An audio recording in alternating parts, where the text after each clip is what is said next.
Good evening. Tonight, I have a play of such unusual sentiment and drama that it must rank with the best that I've been able to offer you in some years. This picture of a flight of swans symbolizes our theme tonight, which I'll be back in a moment to explain to you.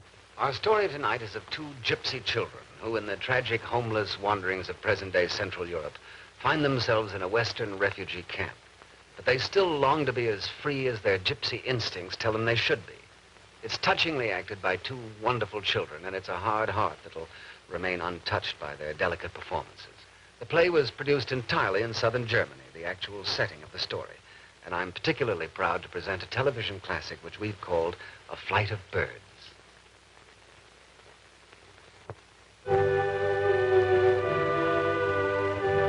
This is a camp. They call them refugee camps now. I've lived in camps like these for almost as long as I can remember, and I'm 12. There's not much difference between them anywhere, really, except at this camp where I met Tamara. Tamara, what's the use of asking where you were born or where your home was? People like us don't have houses. We moved to wherever we wanted to, whenever we wanted to.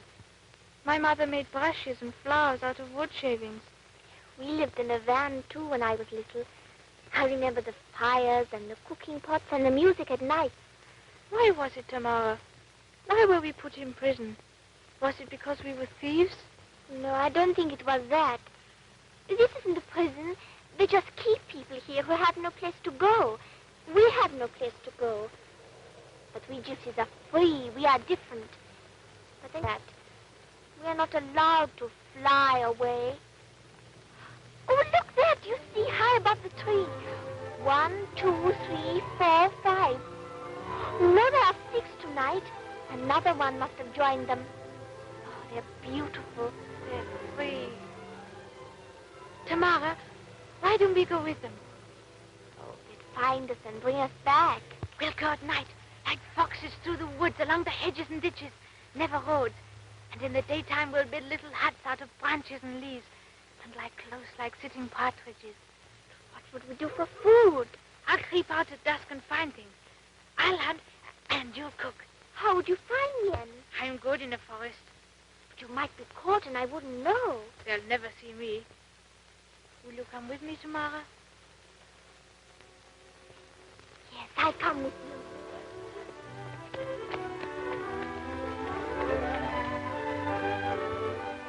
We walked for many days through the forests, never on the roads.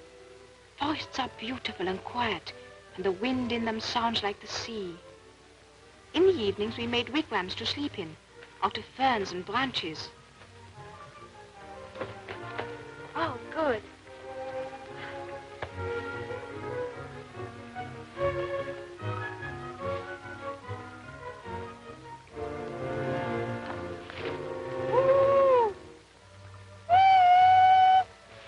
At night, I would creep out to the villages and farms and see what I could find.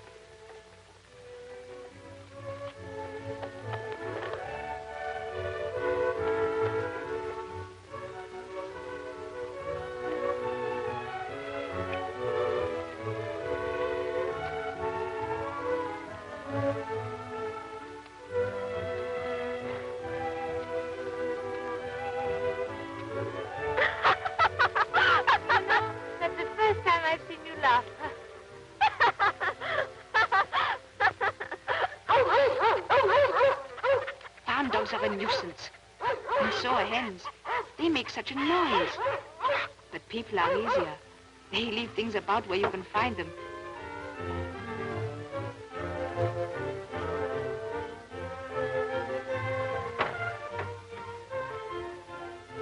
Willie!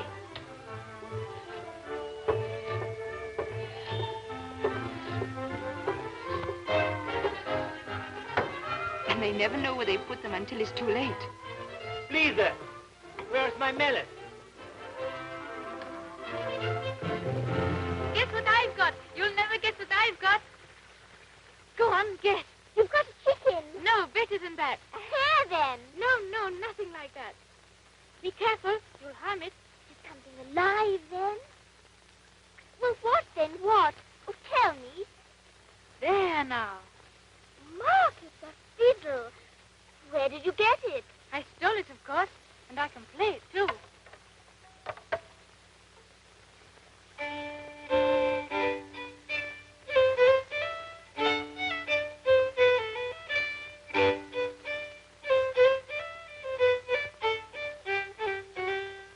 My father taught me. He used to play at the fairs for the dancing.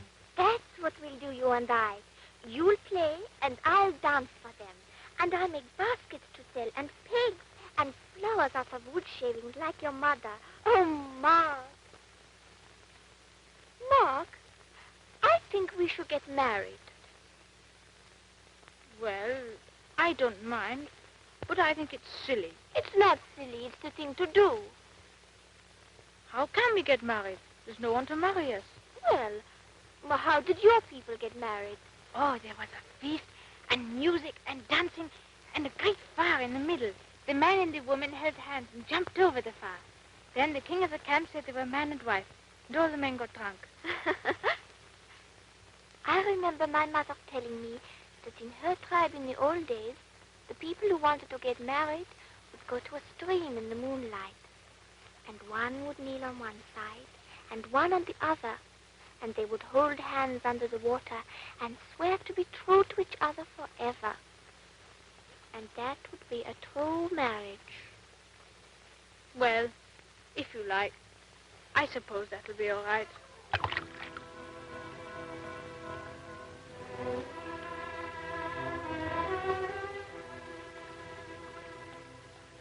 Don't pull or I'll be in. Now you must say, I, Mark, promise to be true to thee, Tamara, until death. I, Mark, promise to be true to thee, Tamara, until death. I, Tamara, promise to be true to thee, Mark, until death. That is all. The next morning, we wondered why they were ringing the church bells. It wasn't Sunday.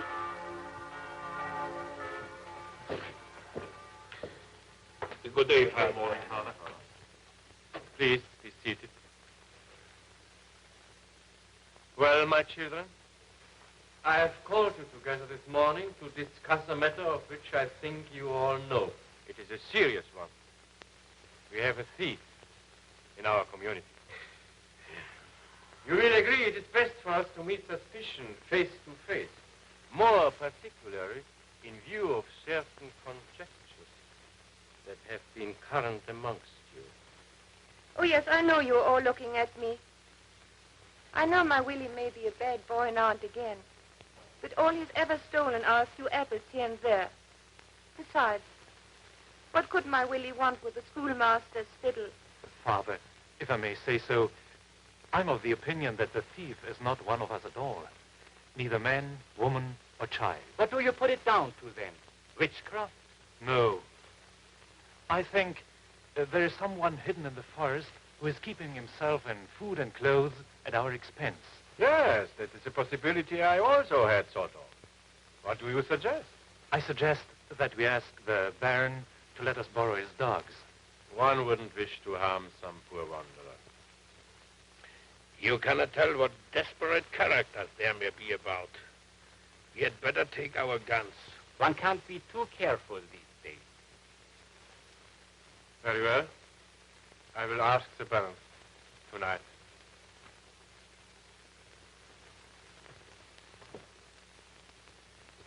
Well, that's the end of our first act. After a short message from our sponsor, we'll be back with the second act of our play.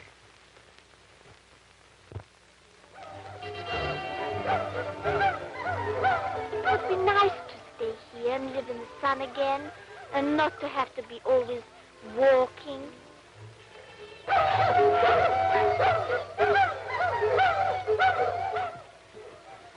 Quick, hide.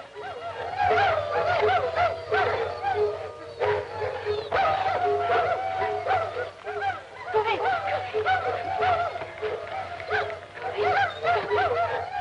Stop where you are. Don't move. I've got you covered.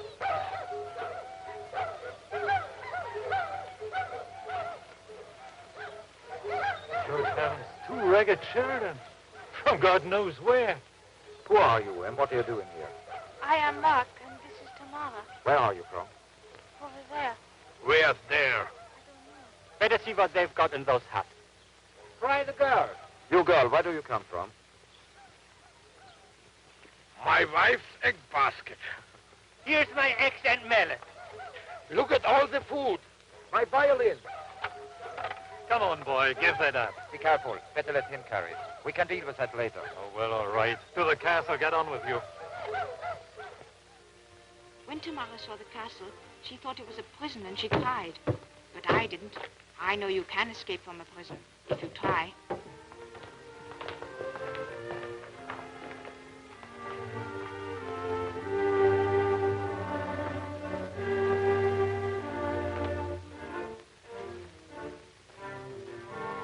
Sir, my lord. What is it, Anton? The thieves from the forest have been brought as you ordered, Baron. Thieves? What thieves? Poachers, I suppose you mean, you old fool. No, sir, thieves. You told me I might take the dogs, if you recollect. We caught them with all the goods that were stolen. Well, where are they, these thieves? I want to see them. I can't see them well. Poke up the fire, Anton. Bring candles. Come closer. All right. Who are you and what were you doing in my forest, young man? I am Mark. This is Tamara, my wife. You what? Where did you come from? I've already asked him that, sir. The boy will not say. Very well, very well. How did you come to be in the forest? We traveled at night and hid in the daytime. Many nights and many days. Say sir to the Baron, you young ruffian. Sir, And why were you hiding by day? we were afraid they might follow us and take us back to prison. I mean, to the camp. One of the refugee camps, sir, I expect. So you were in prison, were you? You must be very bad young people to be in prison at your age. And why were you in prison? Thieving, I suppose. Oh, please. Oh, please, Your Majesty, don't send us back. We were in prison a long time. We ran away and we were hungry. That is all. But we haven't done anything else wrong. Please, oh, please don't send us back. Anton, what are you gaping at? Fetch some wine at once. Don't cry, child. But we must deal with present matters first. You have been stealing from my people. That was wrong. What have you under your coat, boy? It's my violin, sir. He won't give it up. I was afraid of damaging it. Can you play it, boy? Oh, yes, sir. And Tamara can dance.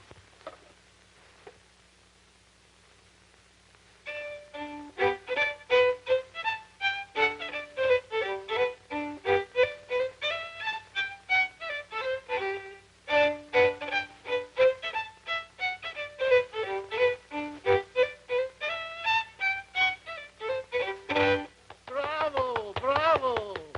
Anton, these young creatures shall stay with me until something of their history can be traced. Lay 2 extra places for dinner and tell Martha to have 2 rooms prepared. But my lord, my violin. Drat your violin. You must do without it for the time. The boy shall play for me and the girl shall dance. When we have dined, they shall be my 2 troubadours. You like that? You like to play and dance for an old man?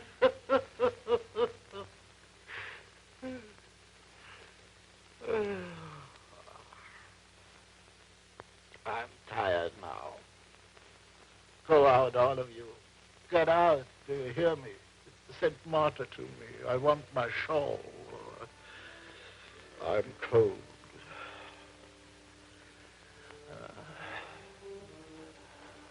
I am tired.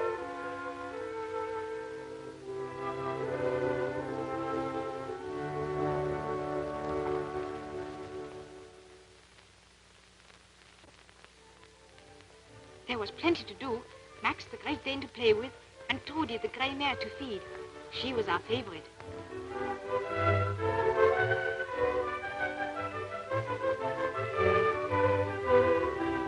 And there were games of make-believe to play indoors, too.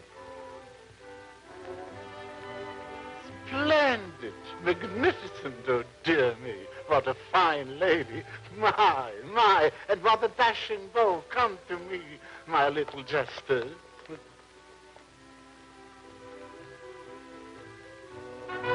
Gee up, Rosie. Gee up there.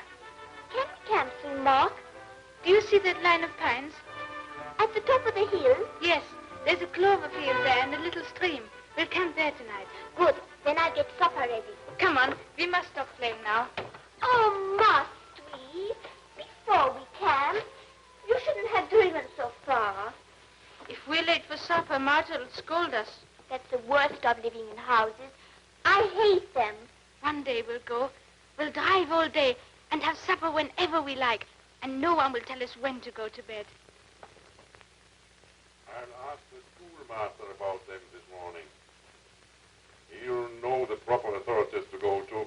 The sooner the better. One never knows what mischief they are up to. What are you doing in those rags again? Put on the nice clothes the good Baron has given to you. Then you will have your supper.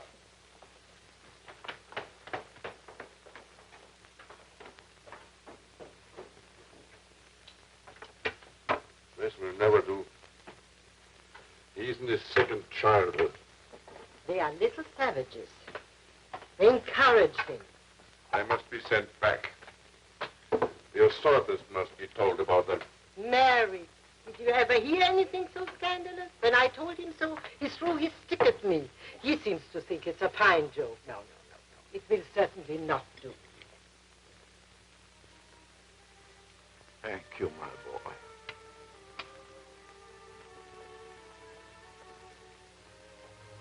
I'm a very old man. A very old man indeed.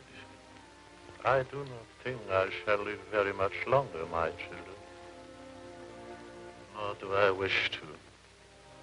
I forget things. All the days are alike to me now. Yes. It is time I went. Don't be sad.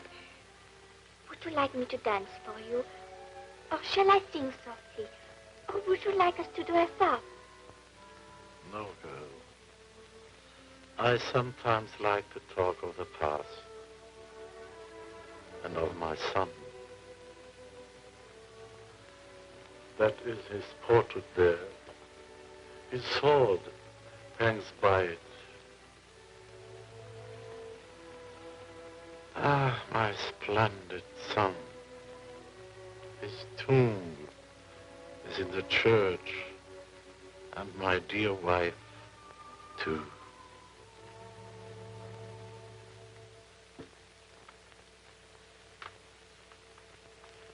Don't go, my dear. When I am gone, I want you to stay on here. You shall have the castle. No one else care for it.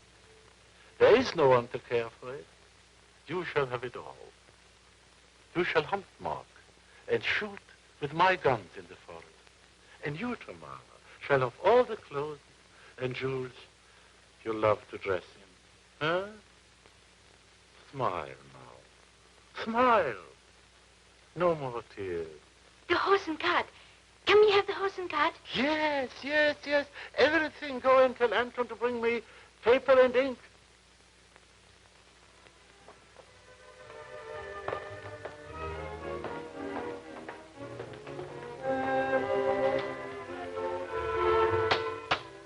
Harry, man, Harry.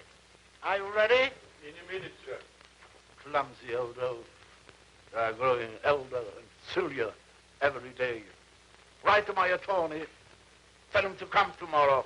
I wish to change my will. Oh, sir, master. Are you sure? How dare you presume to question me? Proceed at once. Great heavens. What are things coming to? Now go on. To the children, Mark and Tamara, I hereby bequeath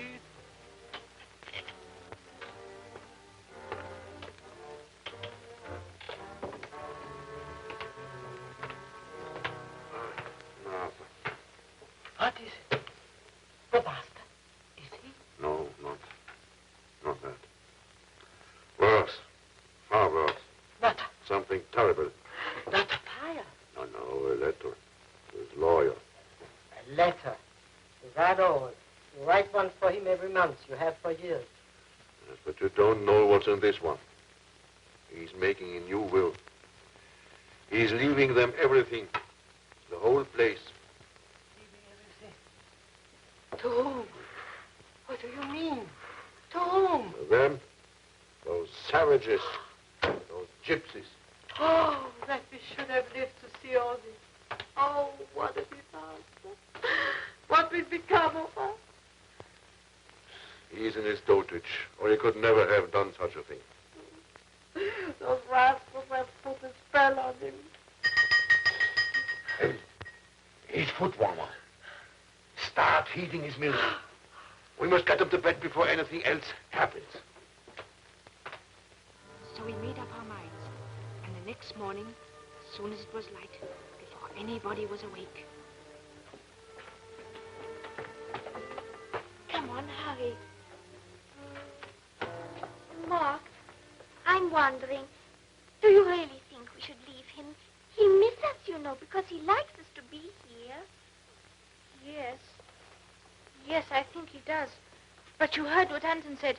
He's going to tell the authorities, and they mustn't find us here or they'll shut us up in huts again, and he mightn't be able to stop them. But he'll be so lonely without us, Mark. But we could come back and see him again. He won't forget us, and he'll be glad. All the same, I don't think we should go without thanking him. He's been so kind to us. Oh, come on, hurry. They'll be getting up soon. You go and harness the horse.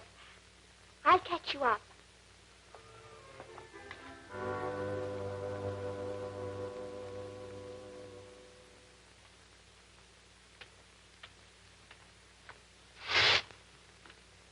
Morning, sir. Another beautiful morning, sir. Master? Master, it's time to wake up.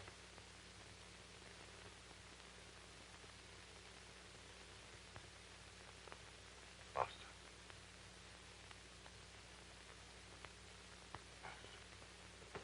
Oh, Anton, the children have gone. I hope the Baron won't be angry. No, Martha. The Baron won't be angry anymore.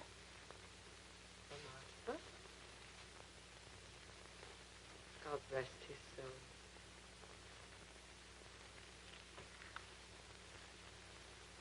Did it at least bring some sunshine into his last hours? Those little ragamuffins.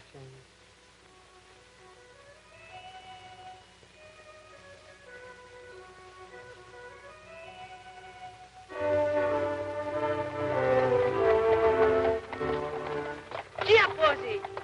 Gee up there.